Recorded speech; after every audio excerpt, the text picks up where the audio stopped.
Hello everyone, आप सभी का हेल गार्डन में एक बार फिर से स्वागत है। यह है Battle Through the Heavens novel का एपिसोड नंबर 290 और इसमें जियान यालॉव के साथ याओक्लैन की मेडिसिन सेरेमनी में जाने वाला है और ये वाला आर्क होने वाला है बहुत इंटरेस्टिंग। आप इसे बिल्कुल भी मिस नहीं कर सकते। अगर अभी तक चैनल को सब्सक्राइब नहीं किया है तो फिर नीचे का रेड बटन आपका वेट कर रहा है। अब चलो हम कर लेते हैं पिछले एपिसोड का रिकैप। जैसे पिछले पार्ट की शुरुआत होती है, हमें दिखाया जाता है वो 9 मिस्टीरियस लाइटनिंग ड्रैगन। अब ये गोल्डन लाइटनिंग ड्रैगन अपनी स्पिरिचुअलिटी को फॉर्म करने की कोशिश कर रहा था, यानी कि एक इंटेलिजेंट लाइफ फॉर्म बनना चाहता है। बस बात ऐसी होती है कि नेचर में जो भी स्पिरिचुअल ऑब्जेक्ट पावरफुल होते हैं उनके लिए स्पिरिचुअलिटी को हासिल करना उतना ही मुश्किल होता है और ऐसा ही कुछ इस 9 मिस्टीरियस गोल्डन लाइटनिंग के लिए था। जियान देखता है कि जब उसकी आंखों में स्पिरिचुअलिटी आने लगी है तो वह इसकी बॉडी में कई भयानक से एक्सप्लोजन होने लगते हैं। ये बॉडी के सरफेस के एक्सप्लोजन इतने टेरिफाइंग थे कि उस गोल्डन लाइटनिंग ड्रैगन का सारा स्पिरिचुअल ऑरा बिखर जाता है। अंत में जाके गोल्डन ड्रैगन बहुत ही वीक हो गया था। फाइनली जियान इसके पास जाता है। वो कहता है अगर तुम अपनी स्ट्रेंथ को मुझे दे देते हो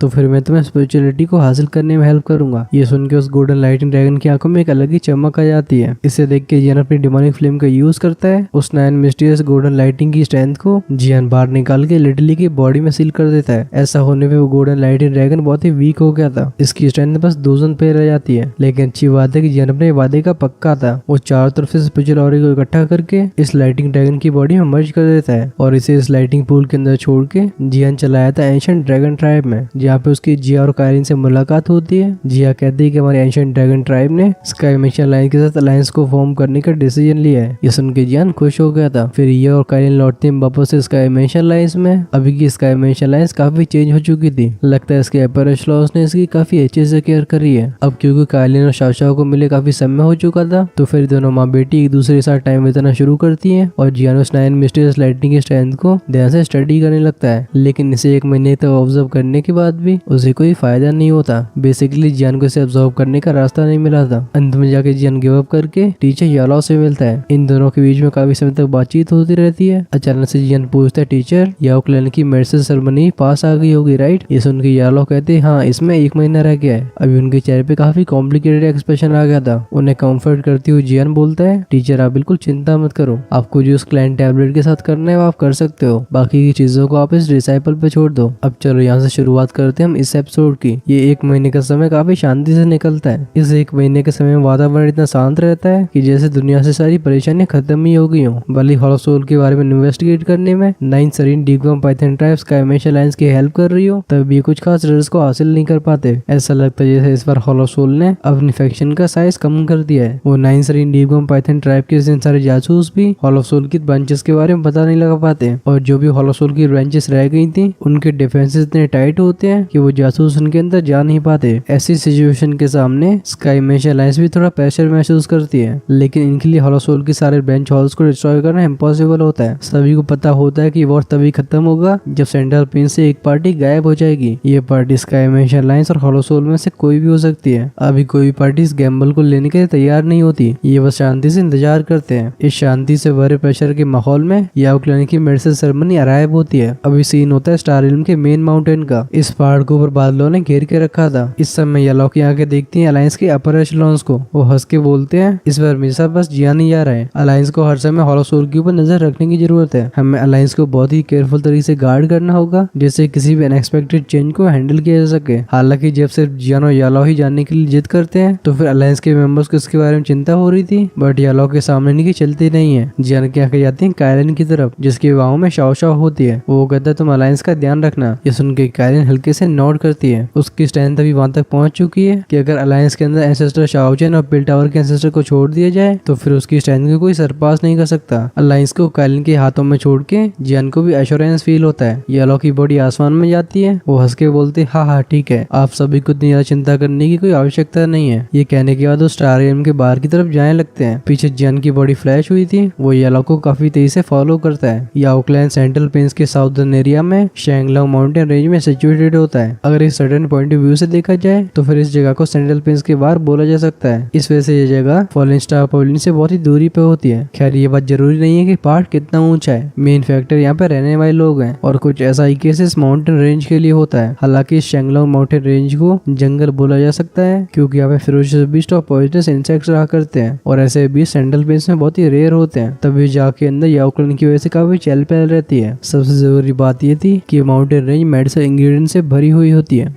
कई एल्केमिस्ट अपने पेस को रिफाइन करने के लिए इस माउंटेन रेंज में जड़ी बूटियों को ढूंढने के लिए आते हैं और ऐसा होने पे शैंगलोंग माउंटेन रेंज और भी लाइवली हो जाती है। वहीं पर अगर हम बात करें मेडिसिन सेरेमनी की, तो फिर याओ क्लैन का सबसे इम्पोर्टेंट इवेंट होता है। इसे किसी फिक्स टाइम पे हेल्ड नहीं किया जाता, जैसे अलग अलग डेवलपमेंट्स होते हैं इसके होने की डेट उसी के हिसाब से चेंज हो जाया करती थी। अगर इसे बेसिक तरीके से बोला जाए तो फिर याओ क्लैन की मेडिसिन सेरेमनी पिल टावर की पिल गैदरिंग की जैसी है। एक सर्टेन पॉइंट ऑफ व्यू से इसे इस कॉन्टिनेंट की पीक एल्केमिस्ट की गैदरिंग बोला जा सकता है। यहाँ पे वही एल्केमिस्ट अपने चेहरे को दिखा देते हैं जो कि कॉन्टिनेंट में टॉप पे रखे जा सकते हैं। अगर याओ क्लैन के मेंबर्स को छोड़ दिया जाए तो फिर इस मेडिसिन सेरेमनी को ज्वाइन करने वाले सेंट्रल प्लेन्स के वो एल्केमिस्ट गुरु होते हैं जिनकी रेपुटेशन और स्किल्स के चर्चे चारों तरफ फैले हैं। हाउएवर दुई कॉन्टिनेंट के अंदर ऐसे बहुत कम इंडिविजुअल्स मौजूद होते हैं क्योंकि याओ क्लैन किसी एरेगेर न तो खैर एल्केमिस्ट में इंटरेस्ट नहीं होता। फिर भी चाहे कुछ भी हो, ये मेडिसिन सेरेमनी काफी ग्रैंड होती है और ऐसी ग्रैंडनेस का सबसे बड़ा रीजन होते हैं इस कॉन्टिनेंट के टॉप एल्केमिस्ट। ये शैंगलोंग माउंटेन रेंज जहाँ पे याओ क्लैन होता है उसकी स्टार रेंज से काफी लंबी दूरी थी, लेकिन इस लंबी जर्नी को खत्म करने में जियान और यालाओ को बस आधे दिन का समय लगता है। जब तक दोपहर का समय आया था, इन दोनों को सामने वो शैंगलोंग माउंटेन रेंज दिखाई देती है जिसे फॉग ने कवर करके रखा है। शैंगलोंग माउंटेन रेंज में पहली बार आने के बाद जियान की आंखें इसे देख के ब्राइट हो जाती हैं। वो इसकी तारीफ करते हुए बोलता है यहाँ पे क्या डेंस नेचुरल एनर्जी है। सच में याओ क्लैन ने रहने की काफी अच्छी जगह ढूंढी है। इस माउंटेन रेंज की हवा में बादल होते हैं, वो भी ऑर्डिनरी नहीं थे, ये नेचुरल एनर्जी से बने हुए हैं। अगर कोई इस जगह पे ट्रेन करता है तो फिर उसकी प्रोग्रेस काफी तेज होगी। ये अपनी सी लग रही माउंटेन रेंज जो कि यालो के लिए पराई होती है, इसे देख के उनकी आंखें काफी कॉम्प्लिकेटेड हो गई थी। वो इस जगह से बाहर निकाल जाने के बाद इस जगह पे पहली बार वापस आ रहे हैं। वो कहते हैं इस माउंटेन रेंज को याओ क्लैन के एक एंसेस्टर ने नर्चर किया है और आगे की जनरेशन इसका ध्यान रखती आई है। वो हल्के से साई करके नीचे आने लगते हैं। फाइनली वो लैंड करते हैं माउंटेन रेंज के सबसे डीपेस्ट पार्ट में, जहाँ पे एक झरना बह रहा होता है। इस झरने की दूसरी साइड में हम कुछ 1000 फीट बड़े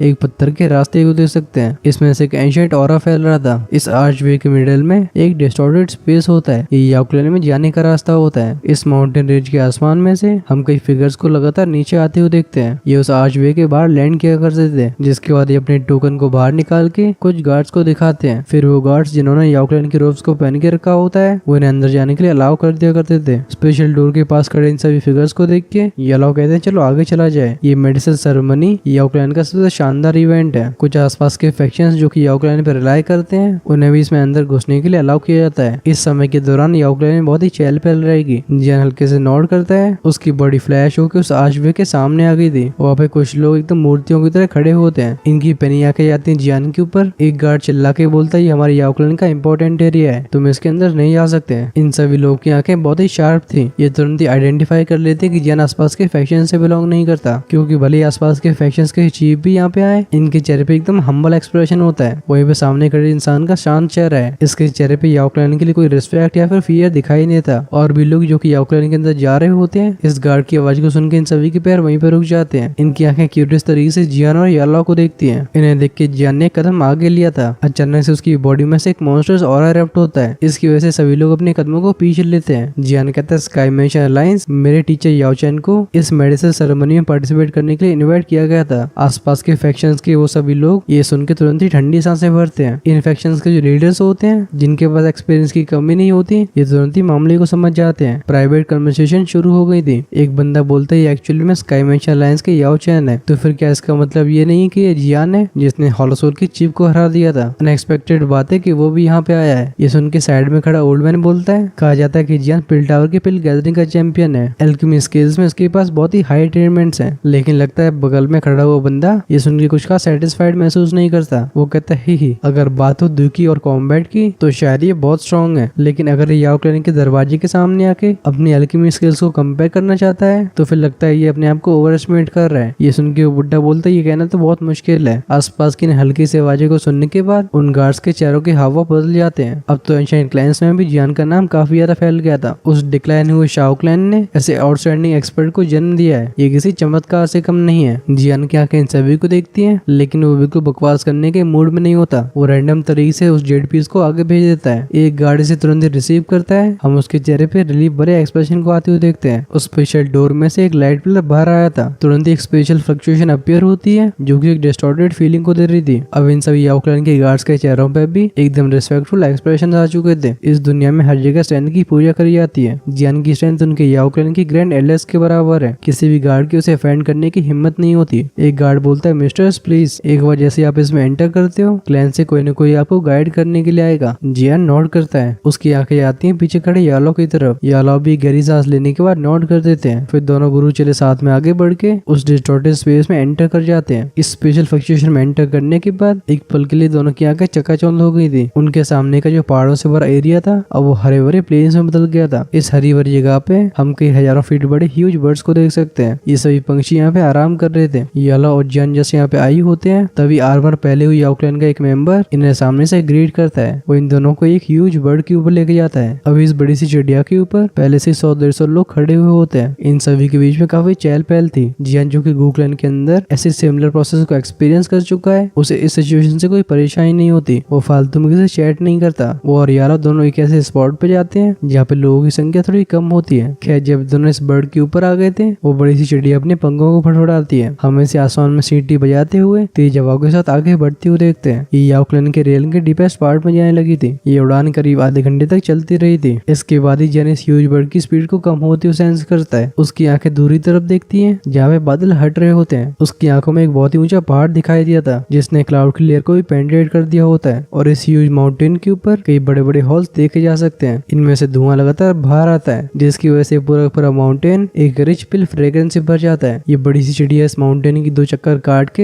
एक बड़े से स्क्वायर पे लैंड करती है। जियान और यालो दोनों नीचे आते हैं। जब यालो की आंखें फिर से जानी पहचानी जगह को देखती हैं वो एक समय के लिए एब्सेंट माइंडेड हो जाते हैं। जियान यालो के बीच में टोकता नहीं है। वो बस यालो के साइड में अपने दोनों हाथों को पीछे करके खड़ा रहा था और जो आसपास की अजीब नजरें उसके ऊपर आ रही हैं वो इन्हें पूरी तरह से इग्नोर मारता है। ये जगह जहाँ पे लोगों की आवाजाही लगातार बनी रहती है वहाँ पे यालो और जियान के फिगर्स जो कि बस खड़े होते हैं वो काफी अलग ही दिखाई देते हैं। कुछ मिनट्स के बाद एक फैमिलियर सी आवाज जिसे जियान भी पहचान जाता है वो यालो और उसके कान में जाती है। वो आवाज कहती है तभी मैं सोच रहा था कि आखिर ऐसा कौन है जो रूल्स को नहीं जानता। तो फिर एक्चुअली में ये तुम दोनों हो। लेकिन याओचन में काफी सरप्राइज फील कर रहा हूँ कि तुम्हारी ऐसे इंसान जिसे क्लैन से बाहर निकाल दिया गया था उसकी यहाँ पे वापस लौटने की हिम्मत हो गई है। आसपास के लोगों के चलते हुए कदम थोड़े से स्लो हो जाते हैं। ये देखते हैं उस बुड्ढे को जो कि कोल्ड स्माइल के साथ आगे आ रहा है। इन सभी ने शांति से अपने कदम पीछे ले लिए थे। जियान जिसके दोनों हाथ अपने स्लीव्स के अंदर थे वो इस समय स्लोली रिलैक्स हो गए थे। उसकी आंखें देखती है उस बुड्ढे को जैसे वो पहले ही मिल चुका है। हम जियान के चेहरे पे ऐसी एक और स्माइल को आती हुई देखते हैं। वो कहता है याओ वांगुई। वो इंसानों की भीड़ पानी की लहरों की तरह फैल जाती है। तुरंत हम एक ग्रुप को आते हुए देखते हैं जिन्होंने याओ क्लैन की रोब्स को पहन के रखा होता है। जब इनकी आंखें याओ को देख रही थी इनमें सरप्राइज के साथ डिस्डेन भी देखा जा सकता है। वहीं पे इन सभी नालायकों की लीडर पोजीशन पे होता है एक शेडी सा दिखने वाला बुड्ढा। ये इंसान याओ क्लैन के अंदर पनिशमेंट हॉल को देखता है। डिमोनिक फ्लेम रेल्म के बाद जियान इसे मिल चुका था। जियान जानता था कि इसके और याओ के बीच में आखिर कितनी बड़ी ग्रज है। जैसे याओ वेंगू का ग्रुप याओ को देखता है ये लोग बकवास करना शुरू कर देते हैं। एक बंदा बोलता है याओचेन छी ये तो वही यूजलेस इंसान है जिसे क्लैन से बाहर निकाल दिया गया था। एक कॉर्नर लाइक बोलता है ये तो पहले से ही बुढ़ा हो चुका है तब भी इसे चुपचाप से अपने मरने का इंतजार नहीं किया जा रहा। ये हमारे याओ क्लैन में ह्यूमिलेट होने के लिए आ गया है। एक नंबर का चापलूस बंदा या वेंगू की चापलूसी करते हुए बोलता है एल्डर आपके स्टेटस के साथ आपको ऐसे इंसान के साथ बात करने की क्या जरूरत है। या वेंगू ने याओ के लिए जैसे शब्दों का इस्तेमाल किया था या वेंगू के आसपास के लोग समझ गए थे कि या वेंगू सच में याओ को डिसलाइक करता है। इस वजह से सभी बूट लिकिंग शुरू कर देते हैं। याओ क्लैन के अंदर याओ वेंगू की पोजीशन एक्सट्रीमली हाई है। अगर कोई इसकी रिकॉग्नाइजेशन को हासिल कर लेता है तो फिर क्लैन में उसकी स्थिति ऊपर उठ जाएगी। इस वजह से ऐसे चाटुकारों की याओ वेंगू की कोई कमी नहीं होती। लोगों की तारीफों को सुनकर याओ वेंगू भी खुश होता था। इस वजह से रिगार्डलेस वो क्लैन में चाहे कहीं भी जाता उसे हमेशा पीछे से कई लोग फॉलो करते रहते थे। हालांकि कई बार ऐसा होता है कि ये जिस इंसान को रिडिक्यूल कर रहे हैं ये उनके बारे में जानते भी नहीं थे।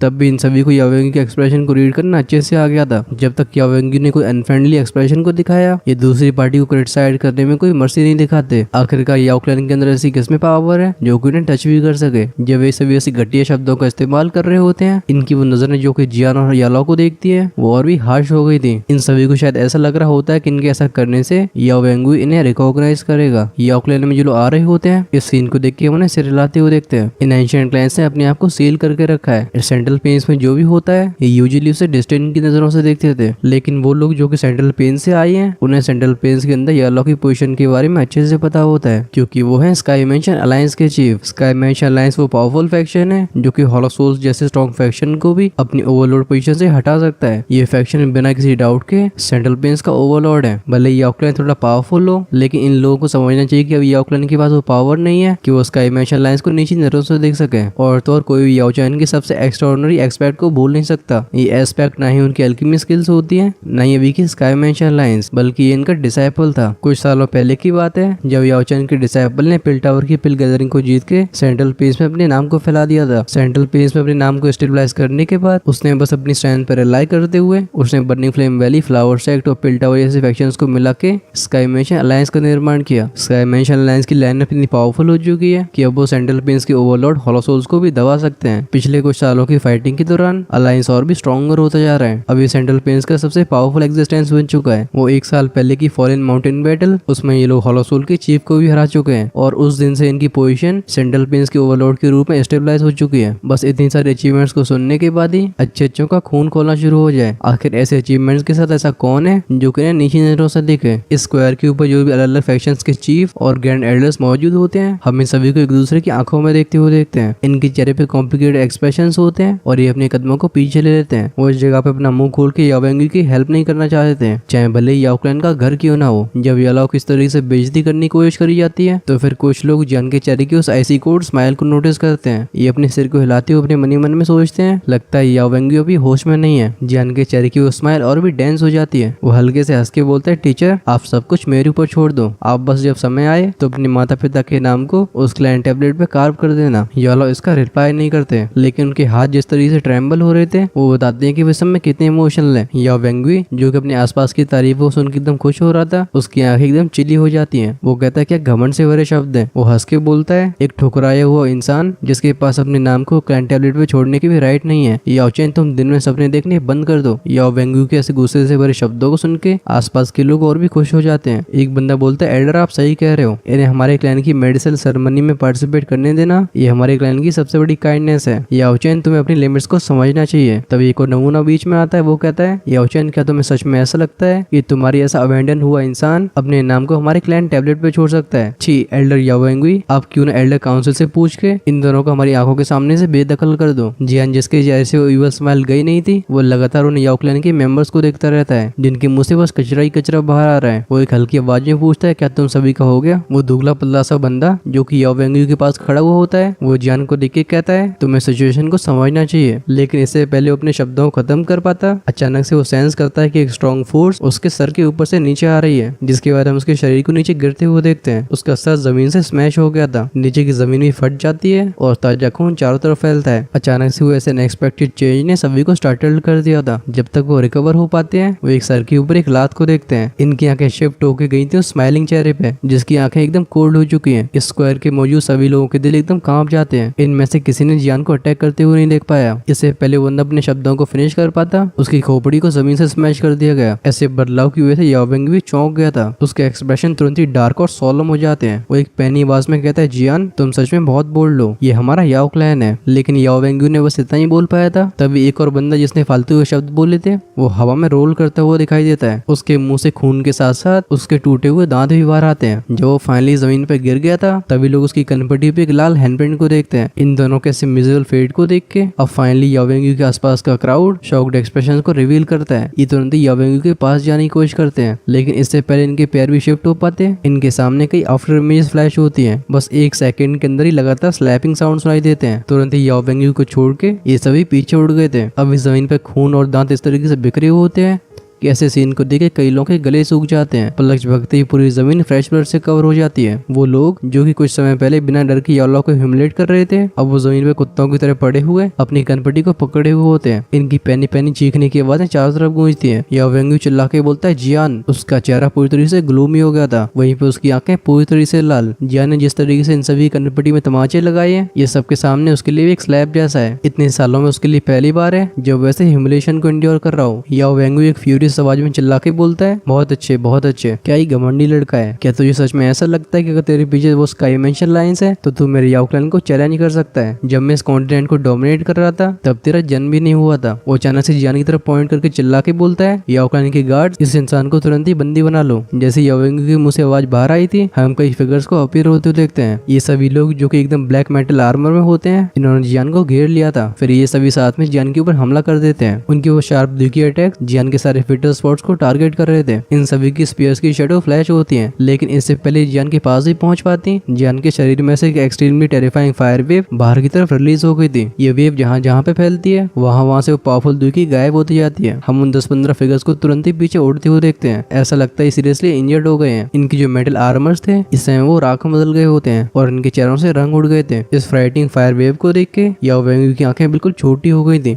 वो मन ही मन में कहता है क्या पावरफुल हो रहा है, क्या इस लड़के ने सच में अपनी स्ट्रेंथ पे रिलाई करते हुए उस हन में शंग को हराया है। वो अंदर से डिसबिलीव फील करता है। जब वो पहले जियान से मिला था तो फिर जियान बस एक 2 स्टार दोशैंग था। आखिर बस कुछ ही सालों में जियान के लिए इतनी जल्दी इंप्रूव करना कैसे पॉसिबल हो सकता है। खैर भले याओ वेंगुई अंदर से शॉक फील कर रहा हो, उससे भी याओ क्लैन के टॉप एक्सपर्ट्स में से कंसिडर किया जाता है। जियान के एक्शंस को देख के वो एक्सट्रीमली फ्यूरियस आवाज में चिल्ला के बोलता है, ठीक है आज मैं देखना चाहता हूँ कि तुम्हारे पास मेरे याओ क्लैन के सामने ऐसे वेव करने की क्या क्वालिफिकेशंस हैं। एक 4 स्टार दोशैंग का ऑरा बिना रोके हुए एकदम एरप्ट होता है। तुरंत ही आसपास के इंडिविजुअल्स को कई कदम पीछे लेने पड़े थे। जो चारों तरफ चीफ और ग्रैंड एल्डर्स होते हैं अभी इनके चेहरों पर भी ग्रेव एक्सप्रेशन आ चुके होते हैं। भले ही याओ वेंगुई बहुत ही हरामी किस्म का इंसान हो, लेकिन इसकी स्ट्रेंथ पे डाउट नहीं किया जा सकता। जियान की आंखें देखते हैं याओ वेंगुई को, जो कि अपनी फर्स्ट स्ट्रेंथ को अनलीश कर चुका है। उसके चेहरे पे कोई सीरियसनेस तो आती नहीं है, बल्कि वो अपने सिर को हिलाता है। वो अपने पैरों को उठा के बड़े आसानी से याओ वेंगुई की तरफ आगे बढ़ने लगा था। जब वो एक कदम आगे लेता है तो फिर एक ऑरा जो कि याओ वेंगुई के ऑरे से करीब 10 गुना फ्राइटनिंग था वो सारे दिशाओं में फैलता है। इसकी वजह से सभी के एक्सप्रेशन तुरंत ही चेंज हो जाते हैं। जियान कहता है मैंने तब तुझसे बोला था कि मैं तेरी जान ले लूंगा। अचानक से फैला फ्राइटिंग ऑरा स्क्वायर पे खड़े सभी लोगों को एकदम शॉक में डाल देता है। एक ओल्ड मैन कहता है 5 स्टार दोशैंग। इस समय इन सभी की आंखें जब जियान को देख रही थी इनमें एक एडिशनल फियर और रिस्पेक्ट आ चुकी थी। चाहे भले ही बात हो याओ क्लैन जैसे एंशिएंट क्लैन की, तब भी ऐसी पावर को पीक एग्जिस्टेंस बोला जाएगा। अलग अलग फैक्शंस के इंडिविजुअल्स एक दूसरे की आंखों में देखते हैं। इन सभी को एक अलग ही लेवल की सीरियसनेस दिखाई देती है। वो पिछले वाला ओल्ड मैन कहता है स्काई मैश अलायंस के यंग अलायंस चीफ सच में अपनी रेपुटेशन को डिजर्व करते हैं। अब इन्हें समझ में आता है कि आखिर अलायंस पिछले कुछ सालों से ऐसे डेवलप क्यों हो रही है। अगर इनके कोर में जियान मेन सपोर्ट के रूप में होगा तो फिर अलायंस कमजोर कैसे हो सकती है। जियान के एरप्ट हुए ऑरे को सेंस करके याओ वेंगुई के फेस एक्सप्रेशन बहुत ही अगली हो गए थे। उसने एक्सपेक्ट नहीं किया होता कि बस कुछ ही सालों में जियान की स्ट्रेंथ उसके बराबर ही नहीं आएगी, बल्कि वो उसे पीछे छोड़ देगा। एक 5 स्टार दोशैंग इस लेवल के अपोनेंट के याओ वेंगुई बिल्कुल मैच नहीं था। याओ वेंगुई के एक्सप्रेशन बहुत ही ग्लूमी होते हैं। उसके शरीर के आसपास का ऑरा किसी पहाड़ की तरह उसके ऊपर वजन डाल रहा था। इसकी वजह से बहुत ही प्रेशर फील करता है। उसे बिल्कुल डाउट नहीं होता कि अगर वो जियान से फाइट करता है तो वो जियान के 10 अटैक्स को भी नहीं झेल पाएगा। जब ये 5 स्टार दोशैंग का ऑरा एरप्ट हुआ था उसकी वजह से ह्यूज माउंटेन में जो याओ क्लैन के एक्सपर्ट्स होते हैं इन सभी की आंखें खुल जाती हैं। ये स्विच के साउंड के साथ स्क्वायर के ऊपर अपीयर होने लगे थे। इनकी आंखें देखती नीचे के ग्राउंड को जो कि खून से रंगा हुआ है। ये सभी चौंक जाते हैं। तुरंत ही इन सभी के चेहरे एकदम फ्यूरी से भर गए थे। रिगार्डलेस यहाँ पे चाहे कुछ भी हुआ हो, आखिरकार ये सभी याओ क्लैन के मेंबर्स हैं। तब भी इनके दरवाजे के सामने इन सभी की ऐसी हालत हो गई है, लगता है यहाँ पे याओ क्लैन को बिल्कुल फेस वैल्यू दी नहीं आ रही। इन सभी की गुस्से से भरी आंखें शिफ्ट होती हैं याओ वेंगुई की तरफ। एक बुड्ढा बोलता है एल्डर याओ वेंगुई यहाँ पे क्या हुआ। इतने सारे आसमान में फिगर्स को आते हुए देख याओ वेंगुई तुरंत ही खुश हो जाता है। वो चिल्ला के बोलता है एल्डर्स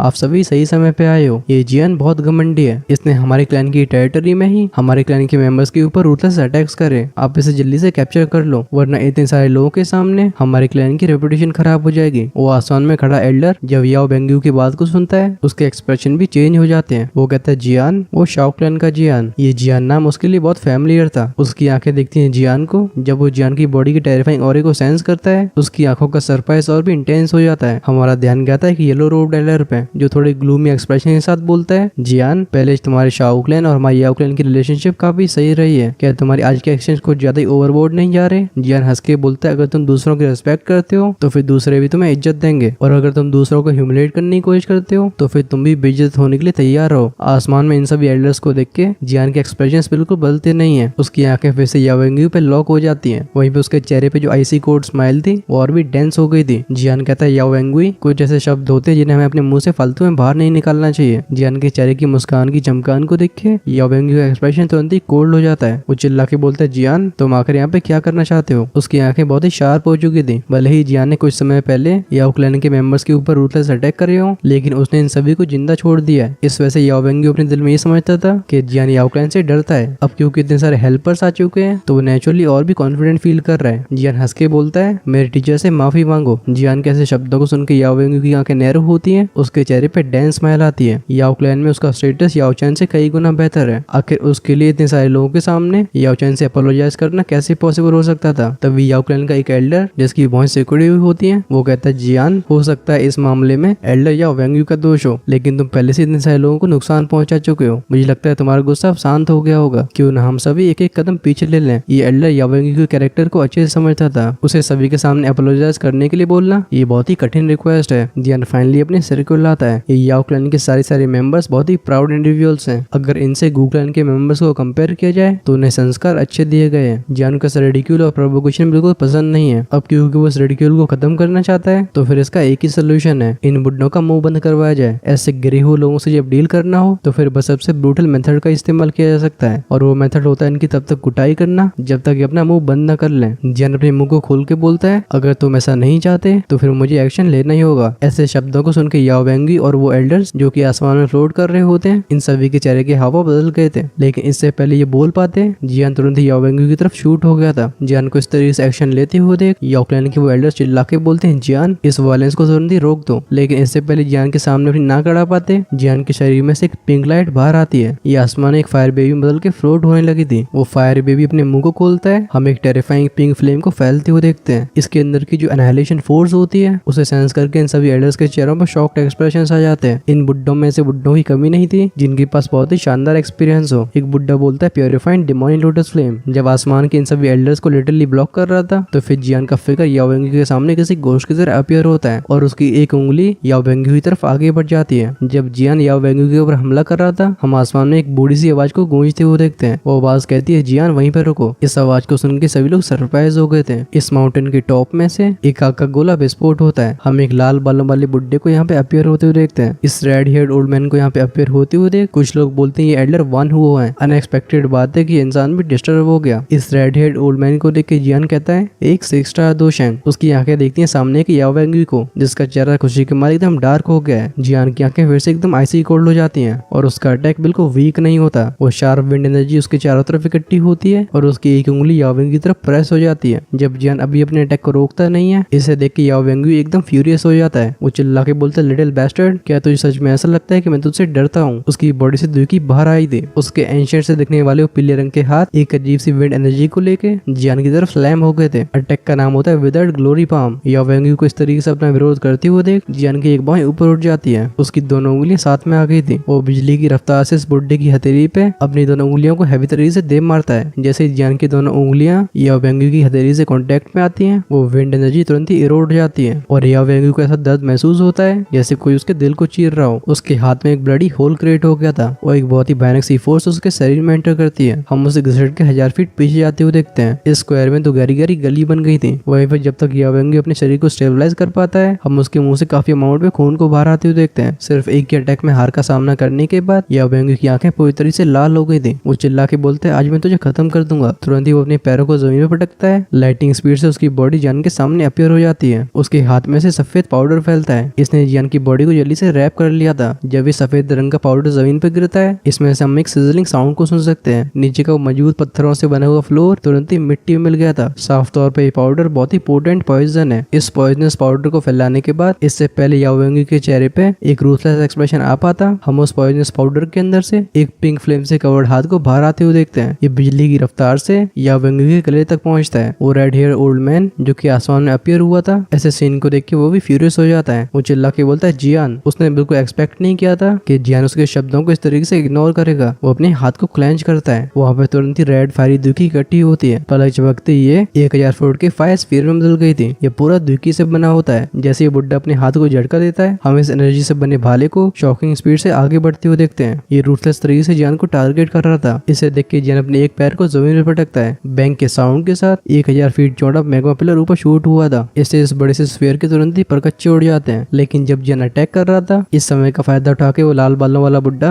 जियान के पास आ चुका था। उसकी बॉडी मूव होकर जियान से थोड़ी दूरी पे अपीयर होती है। जब वो देखता है कि जियान का हाथ याओ वेंगी के गले तक पहुंच रहा है उसका चेहरा शौक और फ्यूरी से भर गया था। बिना शब्दों का इस्तेमाल करे उसकी हथेली जियान की तरफ आगे बढ़ जाती है। इस पाम की स्पीड कुछ इस तरीके की थी कि देखने में बिल्कुल रियल नहीं लगती। इसमें से एक टेरिफाइंग स्पेशल फ्लक्चुएशन फैलती है। ऐसा लगता है जैसे इसके पास रियल फॉर्म हो। अभी भी जियान की आइसी कोल्ड एक्सप्रेशन से भरी आंखें सामने की याओ वेंगी को देख रही थी जो कि पैनिक की वजह से पीछे हटना जाता है और फिर अपनी आंखों के किनारे से देखता है उस रेड हेयर ओल्ड मैन को। तुरंत ही जियान एक हम्प साउंड के साथ एक कोल्ड स्नॉट करता है। उसकी चुटकी बजाते एक ब्लैक फिगर अपीयर हुआ था। ये काले रंग का फिगर अपने दोनों हाथों को घुमाता है सभी की स्टैंड आंखों के सामने। ये काले रंग के हाथ उस लाल रंग के बालों वाले बुड्ढे के हाथ से टकरा जाते हैं। सभी के कानों में क्लैंक की आवाज सुनाई देती है। इस कोलिजन की वजह से एक इन्यूजुअल विंड इरप्ट होती है। नीचे का वो हार्ड स्क्वायर तुरंत ही गहरे क्रैक से भर जाता है। हवा एक बार झंझनाती है। ये दोनों फिगर्स अपने कदमों को पीछे लेते हैं। जब जियान के पीछे कोलिजन हो रहा होता है या वेंगयू को देख रही जियान की आंखें और भी कोल्ड होती जाती हैं। उसका हाथ थोड़ा सा और आगे बढ़ता है और या वेंगयू के गले को पकड़ लेता है। जियान के हाथों में से एक फोर्स इरप्ट हुई थी। इसकी वजह से या वेंगयू के चेहरे के एक्सप्रेशंस तुरंत ही पेल हो गए थे। इस समय वो सच में डर चुका था। जियान के हाथों में या वेंगयू को ऐसे मछली की तरह फड़फड़ाते हुए देख सभी अंदर से एक चिल फील करते हैं। ये लड़का कुछ ज्यादा ही फेरोशियस है। या क्लैन के भरे इतने सारे एल्डर्स यहाँ पे इकट्ठे हो गए हो तभी वो जियान को स्लो नहीं कर पाए। अब क्या ये बुड्ढा वेंगुई सच में टीचर येलो से माफी मांगेगा या फिर यहाँ पे कुछ और बकेड़ा खड़ा होगा? हम उसके बारे में जानेंगे नेक्स्ट एपिसोड में। वैसे अगले पार्ट की शुरुआत में हम एल्डर वान हो के बारे में जान रहे होंगे। फिर बारी आएगी हन क्लैन की। अच्छा, तुम सभी को स्टोरी के बारे में तो मालूम ही होगा जिसमें पिल टावर और हॉलो सोल के बीच की दुश्मनी के बारे में बताया जाता है। हन क्लैन के जिस मेंबर ने डिसेपल के रूप में पिल टावर के एंसेस्टर को धोखा दिया था। अरे यहाँ पे पिल टावर के इन एंसेस्टर की बात नहीं हो रही। वो पिल टावर के फाउंडिंग एंसेस्टर थे जिसके हाथों से इनकी मौत हुई होती है और जिसकी वजह से हॉलो सोल और पिल टावर के बीच में ऐसी गहरी दुश्मनी है। उसका नाम होता है हन होजी और नेक्स्ट एपिसोड में अपीयर होने वाला है। फिर याओ क्लैन की स्मेल्ट सेरेमनी की शुरुआत होगी। अगर आप उसे मिस नहीं करना चाहते तो फिर चैनल को सब्सक्राइब करके बेल आइकन के बटन को ऑन करके रखना जिससे हम वीडियोस को जैसे रिलीज करते हैं वो आपके पास तुरंत ही पहुंच जाए। वीडियो का लाइक टारगेट है 11K का। अगर ये आज ही कंप्लीट हो जाता है तो मोस्ट लाइकली नेक्स्ट एपिसोड आपको आज ही देखने को मिल जाएगा। आगे का मामला आपके हाथों में। और जो एपिसोड्स के रिलीज होने का वेट नहीं कर पाते वो चैनल की मेंबरशिप को ज्वाइन कर सकते हैं। इससे आप अर्ली एक्सेस के फायदे को उठा ही पाओगे, साथ ही में से हमारी भी हेल्प होगी। और भी चीजों को जानने के लिए ज्वाइन बटन को चेकआउट कर सकते हो। इसी के साथ हम करते हैं वीडियो को यहीं पे क्लोज। अगर आपके पास कोई सवाल या फिर कोई सजेशंस हैं तो उन्हें कमेंट में शेयर करना मत भूलना। I will be waiting for you. अभी लेफ्ट में शो हो रहा है पिछला वाला एपिसोड। अगर वो गलती से आपसे मिस हो गया था तो उसे डायरेक्टली यहाँ से देखा जा सकता है। चलो हम मिलते हैं वीडियो को इस पार। Until then take care, tata bye bye.